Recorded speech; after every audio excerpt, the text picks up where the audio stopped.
Welcome to Sword and Shield, the official podcast of the 960th Cyberspace Wing.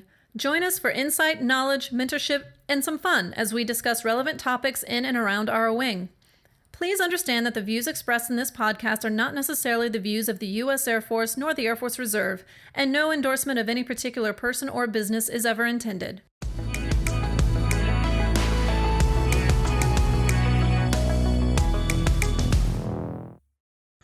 Well, welcome to another episode of Sword and Shield. I am Chief Master Sergeant Christopher Howard. I am the Command Chief of the 960th Cyber Wing, and today with me I have Senior Airman Wilson. I'm with the 426 Network Warfare Squadron, moving now toward the Cyber Operations Squadron. And I'm so glad to be here today. Thank you so much for having me, Chief Howard. Oh, no, thank you, Wilson. We really do appreciate you taking an interest, right? One of the things that really struck me in our initial conversations was your openness to kind of share your story. I was wondering if you can kind of share with the gladiators out there what drove you to joining the Air Force Reserve? Sure. So I would say that the Air Force Reserve I was very interested in and didn't really know exactly how to approach, but the way that I ended up approaching it was simply going and speaking to a recruiter about basically what was possible. I knew that I was interested in the cyber intel piece, and my recruiter was very great at his job and did a lot to get me where I wanted to be. And so once I had contacted him, then the process after that was it did take a little while because sometimes we're limited by funding in order to send to training and everything like that. But eventually I was sent to basic training, sent through my technical training, which was fairly extensive, and came out on the other side being a part of something much greater than myself. So I've really enjoyed it ever since, and the Air Force has given me a whole lot in the past few years. But yes, for me, it was I approached it as an opportunity for change. I had already had an established career as a firefighter paramedic, and I enjoyed doing that. But the outlook over 10, 20 years for that kind of job, the outcomes are not exactly favorable in some situations. And so that being said, my decision to go into the Air Force was an opportunity to kind of shift my career and go into a completely different field of cyberspace and intelligence. And ultimately, looking back on it, I'm so glad that I did that, and so incredibly grateful to the Air Force for the training that they've given me, and ultimately the community and purpose that I've gained through this experience. Right. I mean, that is a kind of a unique change going from, firefighter to paramedic into cyber. But I think there's a line there, right, of just that commitment to service. Do you say that you're getting that commitment of service by being in the Air Force Reserve at this point, where you were getting it with being a firefighter and paramedic in the past? Absolutely. If you look at every job I've ever done, basically one of the common threads that you can weave throughout the whole thing is just helping people, some kind of service-oriented job. I really enjoy doing that. I really liked doing that as a paramedic and as a firefighter. I enjoyed that piece of interacting with patients or people on scene and trying to calm them down and let them know that we're here to help. And now working with the Air Force, it's much more, it's behind a few more layers of abstraction. What we do is not exactly the thing that people envision whenever they think of in Air Force. However, I will say, though, it's still very satisfying to me and very valuable to me to have that sense of purpose that drives me forward, knowing that what I do on just a day-to-day basis, even in the reserves, is making a big difference in a macro way for a lot of people. And so, yes, I definitely still feel that, dedication to service. I feel like, again, that's the common thread through all the things I've done in the past. And throughout that, the Air Force has been a big part of, helping me see something so much bigger than myself, bigger than a fire department, bigger than one specific community, having an opportunity to have an effect on a much larger outcome, and keeping the people of our country safe. So yeah, I definitely would say that it's been a very good experience for me, and I still value that dedication to service that the Air Force instills in us. Right. So, if we're talking to somebody that was considering making a similar change, whether it's any kind of job or career field outside of the military and wanting to join the Air Force Reserve, what words of advice would you give them? Things to think about, things to be, looking out for so that they can actually be successful getting in the door. Sure. So I would say definitely be ready to be patient. The government does not exactly move super quickly, and a lot of that is for a very good purpose. Be ready to have some patience and to wait around a little bit. But I will say, whenever you're speaking with a recruiter or with people that are kind of helping you go into the Air Force or the branch that you're trying to join, be very clear with your intentions. If you have a specific career field in mind, let them know that. At least mine, they were very willing to fight in order to get me what I wanted, and I ended up landing in a billet that I really enjoyed and have really enjoyed. And so that being said, just be very clear with your leadership and let them know what your hopes and what your intentions are for that change. But also, I would say that at some point it just comes to a decision. I can remember for me, I was on a very long shift as a firefighter, and a few days later, I was supposed to swear in, and that date had just come way sooner than I had expected, and I knew that was the moment that I had to make the decision of whether or not I was going to join the Air Force and change my life as I knew it, or if I was going to back out or do whatever else. And so that point came where I very, very clearly had to make a decision of, am I going to do this or not? And ultimately, at some point, you just have to make that decision. For me, that decision was fairly easy to make because I knew that this aligned with my values and this aligned with my career goals. And I understood that, joining the Air Force Reserve wasn't just about joining the Air Force Reserve. It was going to set me up for a career as a contractor that I now do in addition to serving as a reservist. And so I did have a lot of that thought out. So it was a fairly easy decision for me to make once I really considered all of the moving pieces. But yeah, whenever you do come to that point of trying to make that decision, involve your family, involve the people you care about, and make the decision that will be right for your life. And once you make that decision, trust the process. For me, it was a fairly long time from whenever I swore in to whenever I was what we call operational, meaning completely trained up and ready to go. It was a fairly long time, just because of funding and a whole host of different issues. But ultimately, I'm on the other side of it now, and I love what I do, and I love serving in the way that I do. And so, again, once you do make that decision, trust the process, and just understand that, whatever you have to go through, it'll be worth it if you really believe in what you're doing. So it'll be worth it on the other side.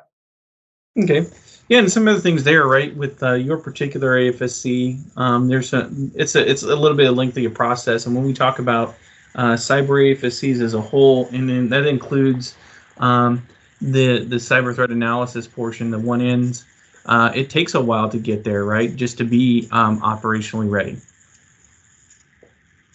Yeah, absolutely. The training that they put us through is very intense at times, but and also pretty long comparatively. But it's so good though. I look back and even as I get thrown things in my civilian job now, there are all kinds of different things that I have to do and have to learn. And looking back to my education that I got through the Air Force, they just prepared us so well, not only for the jobs that we have to do, in the Air Force, but also for the things I do on the outside. They gave me a very good base to stand on, and especially someone with virtually no cyber background, trained me in a fairly broad way, to give me a lot of the language that we use and a baseline knowledge of a whole host of different cybersecurity disciplines. And so again, super thankful for that training and that process. But yes, it is long, and one particular school definitely can be kind of intensive for some people. But again, it's worth it. Right. Yeah. Yeah. Sometimes you're put through the ringer just so that when you come out at the back end, there's things that make life a little bit easier because you've already kind of dealt with a certain level of stress and demands upon your time and your cognitive thinking. Right. Yes, absolutely. I'm very much a believer in just having to go through things. So once you enter into a process, whatever that process is, you do have to trust that coming out on the other side, that you made the decision for a reason, and you're going to commit yourself to moving all the way through that process. So as that process happens, I'm very much a believer in let's take a step back and look at the big picture, rather than freaking out about this particular concept that I can't really understand right now. Let's take a look at the big picture. What is this going to do? How is this going to help my life, my goals? How am I achieving my goals by doing this?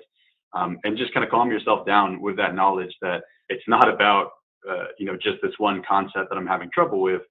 It's about a much bigger progression that you're making and that the Air Force is pulling you through to become that ready airman that is ready and willing to face the challenges that you will. As you're moving through that process, it's definitely a very, very hard thing to do. But if you can, just take a step back and look at the big picture. What is this doing? How is this helping me achieve my goals? And that will be what can really bring you through that ringer, as you were calling it. Okay. So going through the whole training process, right? So let's include basic training and tech school, and then even upgrade training. What is the thing that surprised you the most about that whole process? I would say, for me, the biggest surprise was just the depth of knowledge that they are pulling you through, and the pace at which they're pulling. So at least for my AFSC, one of the schools has a very high attrition rate of people dropping out or failing. And I think one of the big reasons that some people have trouble with it is because it is a lot of knowledge that they expect you to take in at a very fast pace. And then for me, at least, study skills were a prerequisite, where if you didn't have good study skills prior to this training, it was going to be a very difficult time for you. Definitely was not impossible. If you put your head down and worked at it, you could definitely get it. But good study skills were very much kind of a necessity in the process. And so that being said, it was a large body of knowledge that they expected you to get through fairly fast. For me, I would say I kind of thrive in that environment. The only analog I can think of on the outside is paramedic school, because if you ask any paramedic, basically we're basically put through a very large amount, like a very large body of knowledge in a very short time, with a lot of time constraints on us. I feel like I was uniquely prepared in that situation because I had the background of paramedic school and having these vast amounts of information thrust on me very quickly. And not everybody has that background. But again, if you have that base, that foundation of study skills and just a work ethic to want to move through those things and to study effectively, you'll be fine. But it is a lot of information very quickly, especially in tech school. Okay. Now you kind of hit on the skills that you've learned, you've been able to take to the next level on the civilian side. So can you kind of give us an idea of what it is like now to be a traditional reservist, balancing that career piece as well as the workload of being a traditional reservist? Sure. So on the career side, I've been very fortunate to do digital forensics and incident response in the civilian world, and that's been a huge blessing to me, and really has taught me so much that I am able to then bring back into the Air Force and into what we do. The balancing piece of that is definitely a struggle at sometimes. because not only am I having to think about my work schedule for my full-time job, I'm also having to balance, all right, when are my UTA days, or what the public sometimes knows as drills?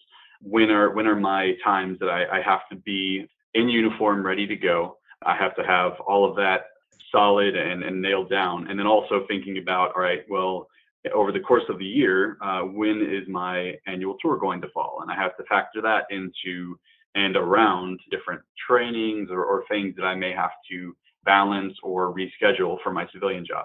So it is definitely a bit of a balancing act.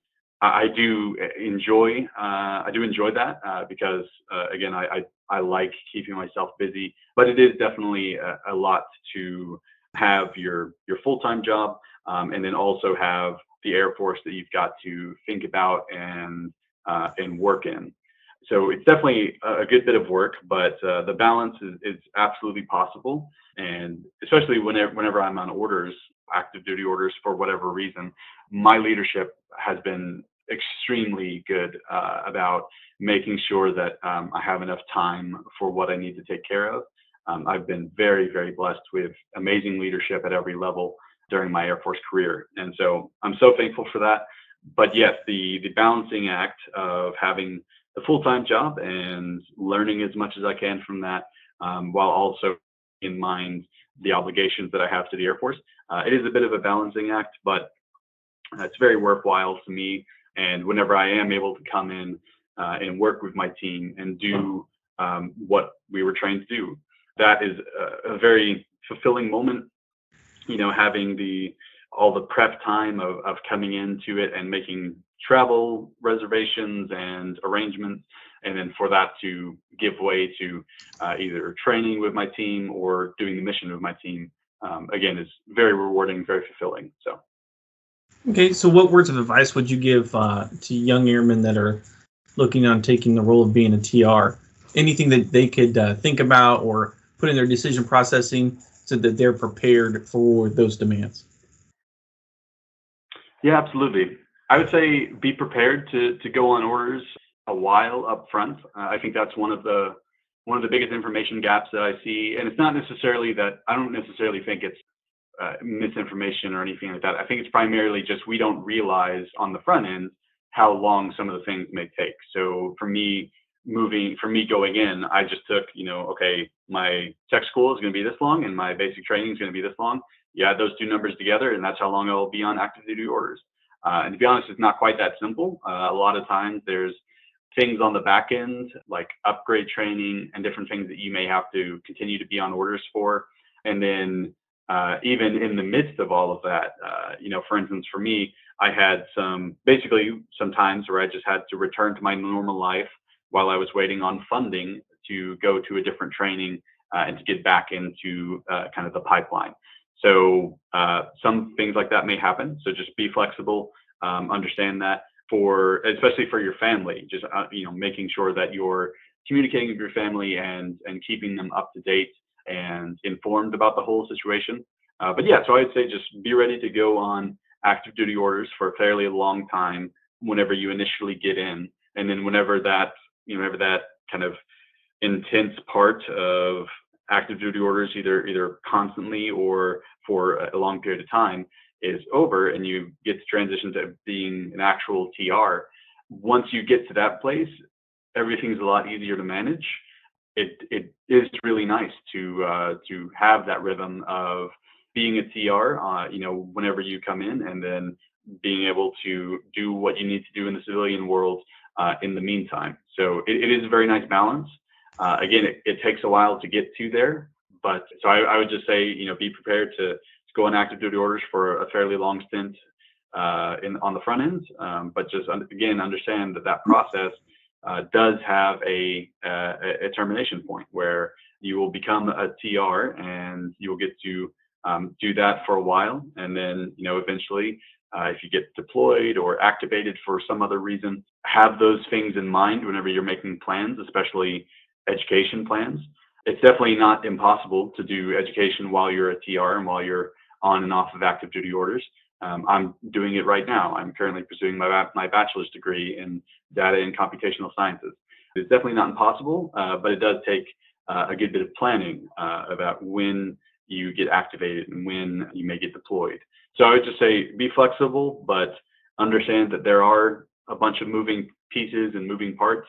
If you can just keep those in mind, you can plan everything out for it fairly well, and it doesn't necessarily have to be this big struggle of not being able to do what you want. It is very freeing, especially once you get to that point of being a TR and having whatever plans you have and whatever goals you have, define those and then draw a roadmap for those. And what I would say is a big thing is communicate that to your leadership. Because if you have all these ideas about education and all these plans about what you want to do on the civilian side, make sure to be transparent about that with your leadership. Because again, for me, I've had incredible leadership that has made sure that I have the ability and the space to do things and those and to run to basically run and do those things that I need to do in the civilian world. And they've worked with me in planning and all kinds of different things. So I would say just be, try to make and define those plans that you have, those goals that you want to shoot for. Once you do that, and like I said, it can be a pretty nice balance. Awesome. Now, I really do appreciate you sharing your story. And as we kind of close out this conversation, is there any other words of advice or tidbits of thought that you want to share with the rest of your gladiators? Sure. Again, I would say, define the goals that you want, and then shoot for those. For me, one of those was starting a business, and right now I've been running one for about 3 years now, and it's a great time. I really like it, and it has been a really amazing experience to do that. So again, define those goals that you have, and then shoot for those. Go for those. Communicate with your leadership. What your goals are, what your intentions are, and trust the process. That would be my biggest thing, because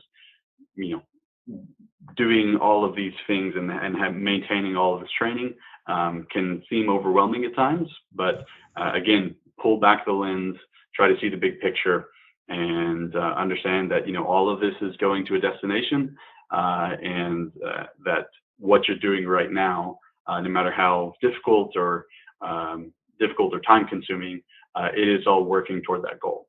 So again, keep those things in mind, and don't get discouraged. Trust the process. That would be my words of advice. Awesome. Thanks again for taking the time today to talk to us, Senior Airman Wilson. Really do appreciate your candor and sharing your story. So it's appreciated. Thank you so much for having me on, Chief Howard. I really, really appreciate it. And thank you so much for this podcast. I know I have really enjoyed it, and many others around me have found it to be a very good and relevant resource for us. So thank you so much to both you and Colonel Airage for really advocating for this. No, we enjoy it, and we get these opportunities to talk to people. It's great. So when we find that it's helping people out and getting some information, really do appreciate it. All right. That concludes this episode of The Sword and Shield, and I want to thank all of our gladiators out there for taking the time to listen today, and as well, thank you for all that you do, the sacrifices that you make, and the dedication you have to our nation. I greatly appreciate it, and from the bottom of my heart, thank you very much. And remember, stab your enemies in the face through cyberspace.